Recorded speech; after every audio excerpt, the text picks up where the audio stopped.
What's good, everybody? Welcome back to the channel. My name is Yashwarrier, founder of BeatCurry.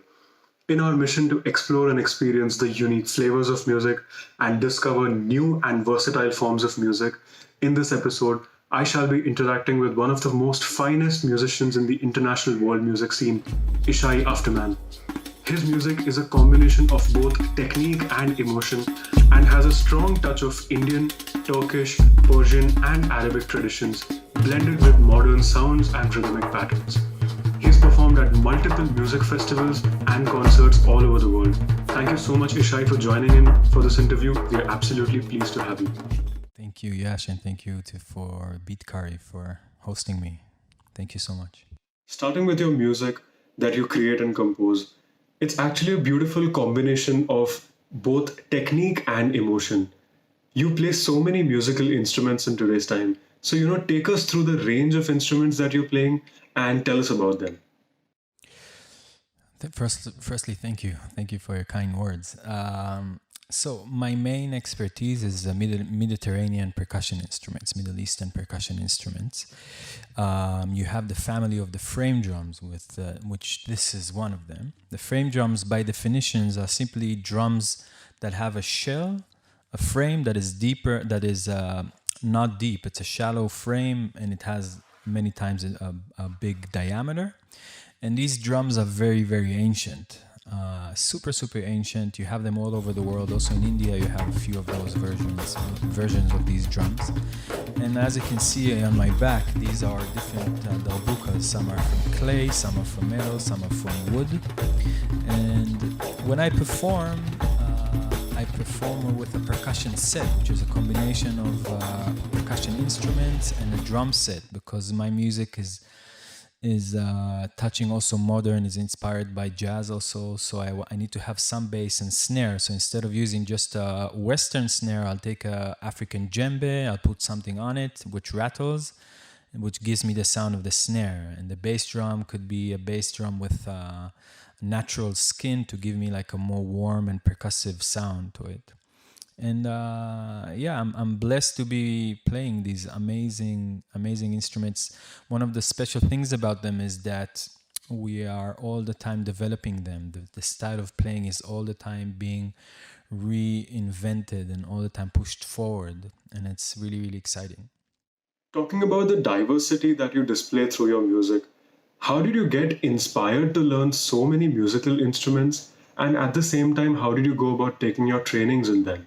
This is a very interesting thing. Firstly, I was drawn to rhythm since I was a child, and I also took lessons when I was about 10 years old with a person that was very, very close to me afterwards. He was living in my village, and he was not a percussion master. He was not a professional musician, but he had studied tabla in India, and he had different Middle Eastern darbukas.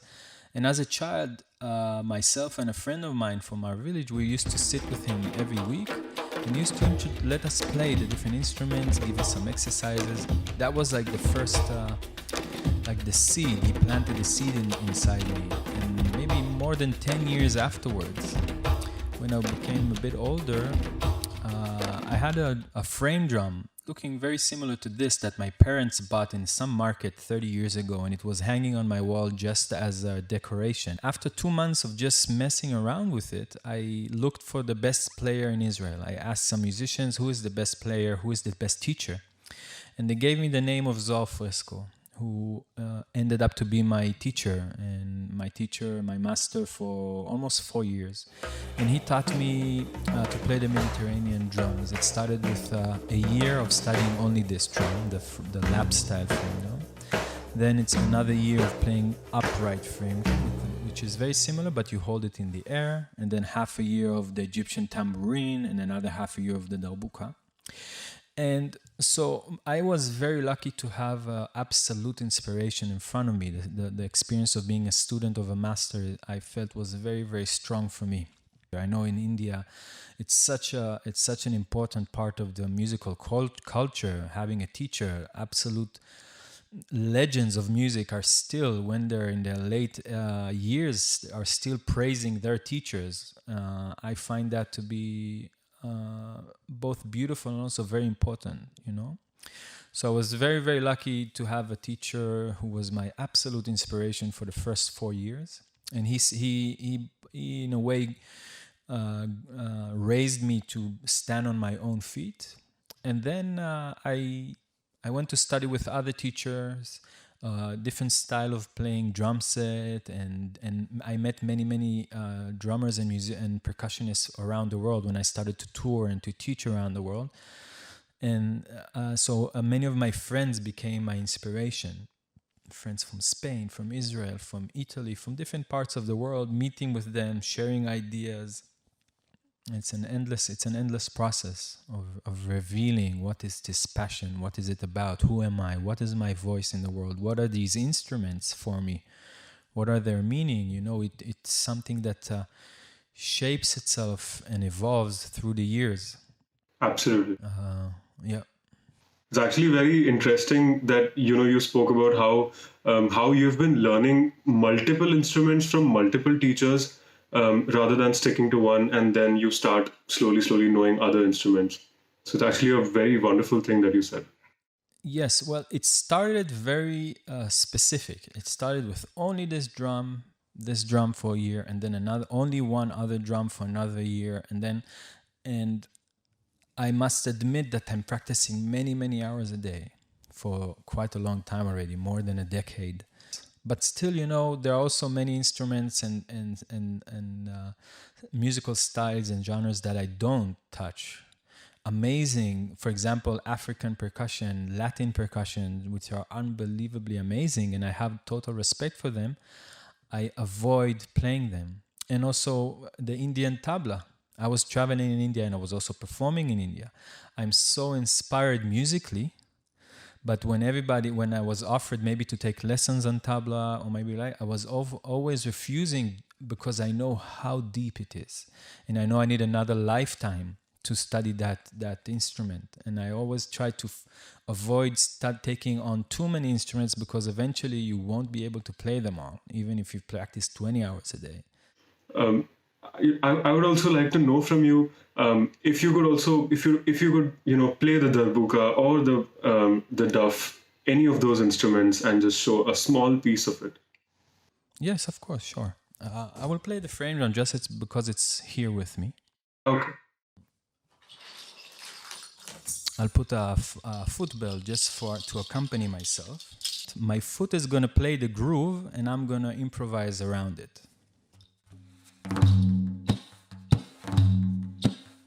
So this is the traditional groove of Malfoot.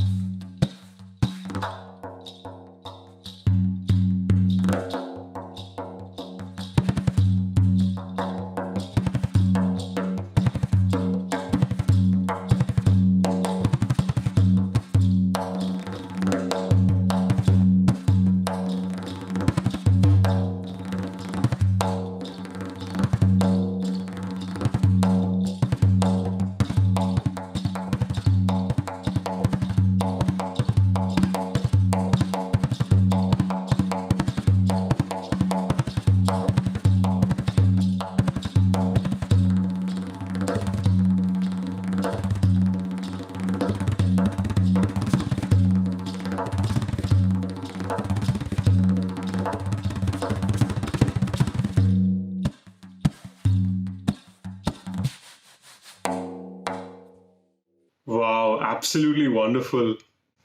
Thank you so much. I love that portion where, with your left hand, you were doing those movements very quickly. I was also doing a small tribute to Hindustani and also Carnatic music motives. There is a very famous rhythmic motive in both Hindustani and Carnatic music, which is called, there's many names for it. One of the names that I know is Tihai, when you play a certain motive 3 times and land on the one. So I was humbly giving a small, in a way, tribute. Thank you so much. Thank you. You actually start noticing that the fingers have different duties to play on that instrument. So how do you go about training your fingers for that? I mean, if it's a darbuka, there's a certain way of playing. That's a great question, because many people they don't really notice. Just let me fix the microphone here. People think all of the drums are just like the same. If you play the darbuka, you can play the frame drum, you can play the rick, you can play the tabla. It's all just a percussion instrument, which is obviously very not true. So the only way to train your fingers to play an instrument is by practicing every single day for a few years at least. Every position is different. Playing the darbuka is very different, firstly from the frame drum, because the frame drum here, the whole playing is influenced by the fact that my left hand is holding the drum all the time. Right. So if I lift my hand, it falls. So all of the technique, all of the phrasing, everything is take into consideration that my left hand is unable to move. Right. And if I take just a second, I'll bring the rick. Right. If I take the rick, the Egyptian tambourine, the whole playing style of this is that the left hand is holding the rick all the time. So all of my technique, everything is taking that into consideration, and that's why it's an absolute different instrument, different fingering, different muscles, different. The language will be similar. I want to be able to express myself in those same phrases, to seek ability to play unison if I want. But the way of the fingering themselves are going to be different with every instrument. And it's just about practicing, studying and practicing a lot. So, Yshai, you also spoke about Indian music. We notice a strong connect between Arabic or Turkish music with Indian classical music. So, tell us about the similarities that you notice between the two, maybe in the sense of sound or in the sense of rhythmic patterns, music concepts, or anything that you feel. Well, I think India is one of the reasons that it has been such a big inspiration for the past maybe century, on all the musical genres in the world, but especially for drummers and percussionists, is that I really feel that in the core of Hindustani and Carnatic music, there is the understanding that music is founded on sound, on the tone, on the scale, whatever you want, the raga, whatever you want to call it, and on time, on sound and on time. And both pillars are equally important and are equally fundamental for music. And that's why every trained classically trained Indian musician that I have either met or was introduced through YouTube or through CDs, and I've listened to a lot of music from India, it was very clear to me that the musician, doesn't matter if he's a sitar player, if he's a vocalist, if he's a tabla player, a mirdangam, it doesn't matter. They are all trained in time, in rhythm. Right. And deeply trained in rhythm, not just some basic, because the music itself is really taking the dimension of time into consideration and the dimension of the sound itself. I feel that every modern percussionist here in our region, because there is a similarity, because we are all playing finger techniques, which is similar to the Indian percussion, all of us are deeply inspired by Indian music, deeply inspired. And also on the frame drum, when I'm playing, I'm inspired. This is coming from tabla. Right, absolutely. It's coming from tabla, and it's good to celebrate that, So I think the most important similarity is the fact that we are playing finger techniques and not hand techniques like Africa or like Latin percussion, which is different. It's amazing, but it's more hand like that and less 8 sticks. Here we have 10 sticks. Right, 10 sticks. Yeah, 10 sticks that we can use, and it affects everything. The dexterity of the sound, the dexterity of the phrasing is more, if I think about nature, it's more about water and less about wood or something. I know when I'm thinking, it's more delicate, more like that. unless unless strong djembe or conga style of playing. Correct. Absolutely. I mean, that was absolutely beautiful. Thank you so much. For someone who is, for any layman or any musician who is, intrigued by such genres of music and wants to take that up, whom should they be talking to? Whom should they approach to? I think we are in a time, especially in the last decade, the last 10 years, even more, yeah, that everybody is very approachable. So I think it's been it's a much more rich environment at the moment. Being a teacher is a very it's not such a, it's a complex thing. You need to face the fact that you are dedicating yourself to acquire knowledge, to acquire experience, to acquire technique for years and years, and then comes a student and you need to give him Right. or the fruit of your labor in 5 minutes or in 10 minutes. Something that took me 2 years to understand or to develop, I give my students in one lesson. And the same my teacher, which had even less possibility to learn from people. Correct. So, but the beautiful thing about it is that this is how traditions are being built. One of them, of course, in India, the great benefit and the great richness of your music is also due to the fact that you have generations of knowledge passed from teacher to student. Here in our community, in our region of the world, I feel that we are starting that. Of course, we have the ancient tradition of the general area, geography of Turkish music and Arabic music. It's not new. Right. The percussion field is experiencing a very strong renaissance now.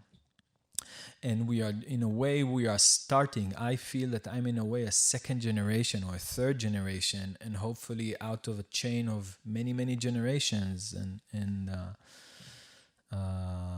So as a student, seek for a person that inspires you, that his music inspires you, that the way he's playing inspiring you, and that you feel that he's dedicated and he's not just, doing it for the money or whatever. Seek truth. Absolutely. Absolutely. Highly profound. Thank you so much for sharing that. Thank you. Thank you so much for taking out your time for this interview. I mean, it was absolutely a pleasure talking to you, Yshai. Thank you so much for having me.